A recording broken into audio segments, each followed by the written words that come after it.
Model நாயகர் முத்துவேல் கருணாநிதி ஸ்டாலின் அவர்கள் நடந்து முடிந்த சட்டமன்ற கூட்டத்தொடரில் 2024 ஆண்டு ஒரு நிதிநிலை அறிக்கையிலே ஒரு மகத்தான திட்டத்தை இன்னும் சொல்ல வேண்டும் என்றால் நம்முடைய மாவட்ட மக்களுக்கான ஒரு திட்டத்தை அவர் அறிவித்தார். அந்த திட்டத்தினுடைய பெயர் நன்னிலம் என்ற மகத்தான பெயரிலே அந்த திட்டம் உருவாக்கப்பட்டது.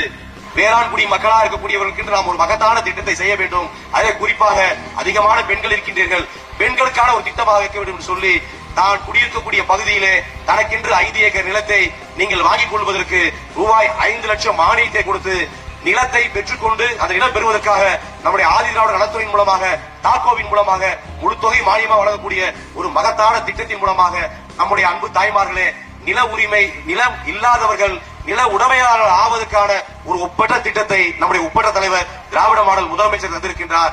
இதிலிருந்து நம்முடைய ராமநாதபுரம் மாவட்டத்தில் நிலம் உள்ளவர்கள் மட்டுமல்லாமல் இதுவரை நிலமே இல்லாதவர்களுக்கும் நிலம் கொடுக்கக்கூடிய ஒரு மகத்தான திட்டத்தை நம்முடைய முதலமைச்சர் தந்திருக்கின்றார். தமிழ்நாடு வெல்ல வேண்டும், தமிழ்நாடு யாருக்கும் அடிபடியாது. ஒப்பற்ற தலைவர் முத்துவேல் கருணாநிதி ஸ்டாலின் இருக்க வரை நம்முடைய தமிழ்நாடு அமைதி பூவாக இருக்கும் என்பதில் எந்த ஐயப்பாடும் நிறைவாக ராமநாதபுரம் மாவட்டம் இதுவரை நான் தலைமை தாங்கி எந்த தேர்தலிலும் தோல்வியை தழுவாதது. இந்த முறை மறுத்து சொல்கிறேன், ராமநாதபுரம் மாவட்டத்தில் இருக்கக்கூடிய 4 தொகுதிகளும் திராவிட முன்னேற்ற கழகத்தின் கூட்டணியில் அங்க வைக்கக்கூடிய நிர்வாகத்தோடு 4ஐயும் வென்றெடுத்து தலைவரிடத்தில் சமர்ப்பிப்போம். நாம மட்டும்தான் ஜெயிப்போம். ராமநாதபுரம் என்பது திராவிட முன்னேற்ற கழகத்துடைய கோட்டை.